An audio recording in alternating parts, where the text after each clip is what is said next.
வெற்றிவேல் முருகனுக்கு அரோகரா. என் அன்பு குழந்தையே, முருகனாகிய நான் வந்துவிட்டேன் அம்மா. உனக்கு முன்னும் பின்னும் அனைத்து இடத்திலேயும் நான் இருப்பதற்காக வந்துவிட்டேன். எப்பொழுதுமே நீ ஒரே ஒரு விஷயத்தை என்னிடம் சொல்வாய், என்னை நீ கண்டுகொள்ளவே இல்லை முருகா என்று. உன்னை கண்டு கொள்ளாமல் இந்த முருகனாகிய நான் எப்படி இருப்பேன்? உன்னை எல்லா நாளும் உன்னை பார்த்து கொண்டு உனக்கு அற்புதமான வழிகளை நடத்தி கொண்டே இருக்கிறேன்.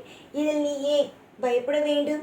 முருகனுக்கு தெரியாதா எந்தெந்த நேரத்தில் எந்தெந்த விஷயங்கள் செய்ய வேண்டும் என்று? எல்லாமே தெரியும். அதனால் நீ வாழ்க்கையில் கவலைகளோடு இருந்து விடுவோம் என்று நினைக்காதே. சந்தோஷத்தோடு இருப்போம், ஒற்றுமையாக இருப்போம் என்றே நினைத்துக்கொள். எப்பொழுதுமே அளவுக்கு மீறி எவன் ஒருவன் சிறு வயதில் கஷ்டப்படுகிறானோ அவன் பெரிய வயதில் மிகப்பெரிய ஒரு ஆணாக மாறப்போகிறான் என்று அர்த்தம். உன்னுடைய வாழ்க்கையில் சின்ன வயது கஷ்டப்பட்டு விட்டாய். பெரிய வயது ஆக ஆக வாழ்க்கையோ மாறுமோ என்று எதிர்பார்க்கிறேன். கண்டிப்பாக மாறும். வாழ்க்கையில் எல்லா விஷயத்திலேயும் அற்புதமும் அதிசயமும் நடந்தே தீரும். நீதான் போட்டு மனதை ஒவ்வொரு நிலையிலும் குழப்பிக்கொண்டே இருக்கிறாய். உன்னுடைய ஆசைகளும் உன்னுடைய கோரிக்கைகளும் எல்லாமும் படிப்படிப்படியாகவே நிறைவேறும். என்று சில விஷயங்கள் உன்னுடைய மனதை போட்டு உழுக்கலாம். ஆனால் கூடிய சீக்கிரமாகவே உன்னுடைய வாழ்க்கையில் நடக்கும் விஷயங்கள் எல்லாமே இனிப்பான விஷயங்களாகவே மாறும் என்பதில் எந்த ஒரு சிறிய மாற்றங்களும் இல்லை. வெறுப்பதோ, வாழ்க்கையில் சில விஷயங்களை நினைத்து நினைத்து நினைத்து அழுது கொண்டே இருப்பதோ வாழ்வில் எப்பொழுதும் வீண்.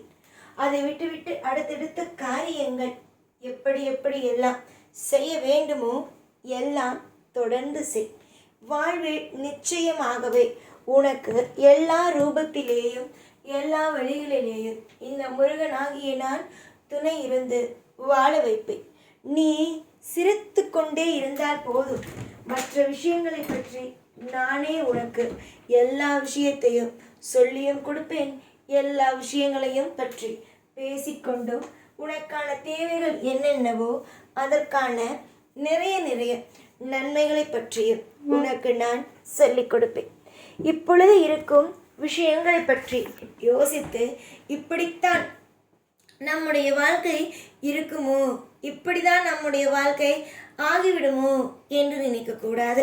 முருகனுக்கு அனைத்தும் தெரியும் என்பதனால் முருகனாகிய நான் எல்லா விஷயத்திலேயும் காப்பாற்றுவேன், எல்லா விஷயத்திலேயும் நான் வழி நடத்துவேன் என்பதையே வாழ்க்கையில் நீ நம்ப வேண்டும்.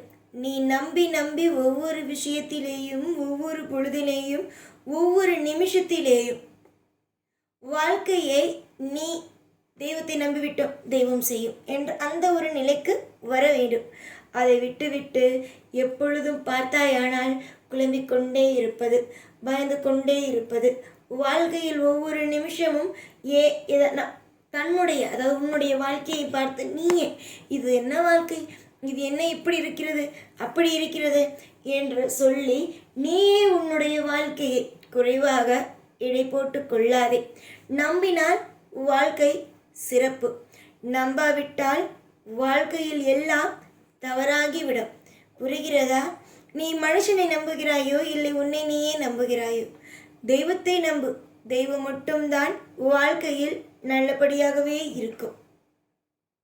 புரிந்ததா? ஏகப்பட்ட விஷயங்கள் நடந்துவிட்டது. ஒவ்வொரு விஷயத்திலேயும் ஒவ்வொரு பொழுதிலேயும் எல்லா நிமிஷத்திலேயும் உனக்கு நான் துணையாகத்தான் இருப்பேன். துணை இல்லாமல் ஒரு பொழுதும் உனக்கு நான் இருக்க மாட்டேன். நிச்சயமாகவே சத்தியமாகவே என்னிடமிருந்து அனைத்து உதவியும் கிடைக்கும். நீ நன்றாகவே இருப்பாய். இதுதான் என்னுடைய விஷயமே.